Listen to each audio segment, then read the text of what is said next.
Have you ever wondered if monsters are born or made? In the shadows of Mount Olympus lies a truth more shocking than any legend. Meet Medusa, not just a terrifying creature with snakes for hair and a petrifying gaze, but perhaps the greatest victim of character assassination in mythological history. Forget everything you thought you knew. Today, we unravel the serpentine mystery behind one of mythology's most misunderstood figures, and discover why her story still sends chills down our spines 3,000 years later. The birth of a legend. Picture this: ancient Greece, a world where gods walked among mortals, where beauty was divine and divine punishment was absolute. Born to primordial sea deities, Phorcys and Ceto, Medusa entered the world unlike her immortal Gorgon sisters, Stheno and Euryale. She was mortal, a crucial detail that would seal her fate. These three sisters weren't just any monsters. They were feared throughout the ancient world, dwelling in a mysterious realm at the edge of the known world, where reality melts into darkness. But here's where things get interesting. The earliest tales of Medusa tell a different story than the one we know today. Ancient pottery and writings describe the Gorgons with gleaming bronze hands, golden wings that carried them through the sky, boar-like tusks, and tongues permanently extended in a terrifying grimace. These weren't the seductive snake-haired women of later stories. They were primal forces of terror, the beauty that became her curse. But then, something extraordinary happened to Medusa's story. While poets like Hesiod portrayed the Gorgons as monsters from birth, a dramatic transformation occurred in the telling. By the time Roman poet Ovid put pen to parchment, Medusa had become something entirely different, a victim of her own beauty. Imagine a young woman so stunning that even gods took notice. Her hair, described as her most wonderful charm, flowed like liquid gold, drawing countless suitors from across the land. Some versions cast her as a priestess in Athena's temple, pure, devoted, and sworn to eternal chastity. Her beauty wasn't just physical. Her dedication to the virgin goddess showed a spiritual purity that made what happened next all the more horrific. This shift in storytelling reveals something fascinating about ancient myths. They weren't static tales, but living stories that transformed to reflect changing cultural values and perspectives. The night everything changed. Now we arrive at the pivotal moment, the night that transformed Medusa from maiden to monster. The sea god Poseidon, known for his volatile temper and insatiable desires, became obsessed with Medusa's beauty.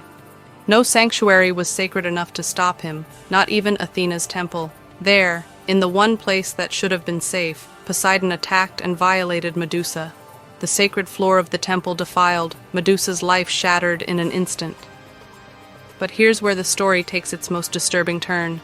Athena, goddess of wisdom and justice, witnessed this desecration of her temple. And who did she punish? Not Poseidon, her fellow deity. She turned her divine rage upon Medusa, the victim. With cold calculation, Athena transformed Medusa's treasured locks into writhing, hissing snakes. Her face, once the cause of admiration, became so terrifying that a single glance would turn any living being to stone. Her punishment? Eternal isolation, unable to look upon another person without destroying them. This cruel twist illuminates the harsh reality of ancient Greek mythology. Mortals were pawns in divine games, and justice was rarely fair when gods were involved. The hero who wasn't heroic. Enter Perseus, the so-called hero of this dark tale.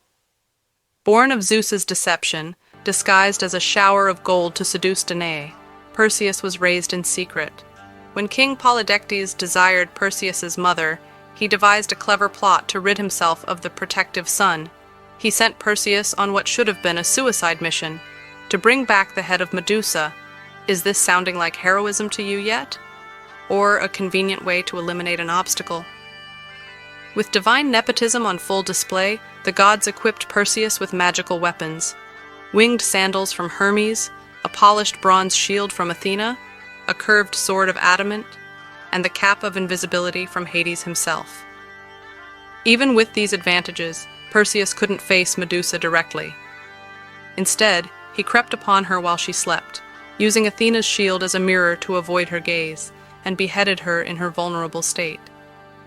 The hero never faced his adversary eye to eye, never gave her a fighting chance. He ambushed her in sleep, a detail rarely emphasized in heroic retellings. Yet from this bloody execution came unexpected beauty. From Medusa's neck sprang Pegasus, the magnificent winged horse, and the golden giant Chrysaor. Even in death, Medusa created wonders that would inspire generations. The power that outlived her death wasn't the end of Medusa's power, it was just the beginning. Perseus quickly discovered that Medusa's severed head retained its petrifying abilities. As he flew over Libya, droplets of her blood fell to the earth, transforming into venomous snakes that plague the region to this day, according to myth. He weaponized her remains without hesitation. When Perseus encountered the Ethiopian princess Andromeda, chained to a rock as sacrifice to a sea monster, he used Medusa's head to petrify the beast. When her former fiancé Phineus challenged Perseus, he turned him and his soldiers to stone with a flash of Medusa's face. And when he returned home to find his mother threatened by King Polydectes, Perseus delivered final justice, turning the entire court to stone with one reveal of Medusa's terrible visage. Finally, Perseus gave this powerful weapon to Athena, who mounted it upon her shield, the Aegis, creating one of mythology's most recognizable symbols of protection and power. The blood of Medusa held dual powers. One drop could heal any ailment, while another was deadly poison. In death as in life, Medusa embodied both creation and destruction, healing and harm, beauty and terror. A face that launched 1,000 artworks, Medusa's image became one of the most powerful symbols in ancient world. The Gorgoneion, her fearsome face, appeared everywhere, from temple pediments to shields, from coins to amulets. Unlike almost any other figure in Greek art, she was portrayed facing forward, her eyes engaging directly with viewers, challenging them to look back. In the Archaic period, 8th to 5th centuries BCE, Medusa appeared grotesque, round-faced with beard, fangs, bulging eyes, and serpent hair. Her tongue extended in a grimace that was meant to terrify and ward off evil. But as Greek art evolved, so did Medusa. By the Hellenistic period, she transformed into something unexpected, a hauntingly beautiful woman with snakes for hair.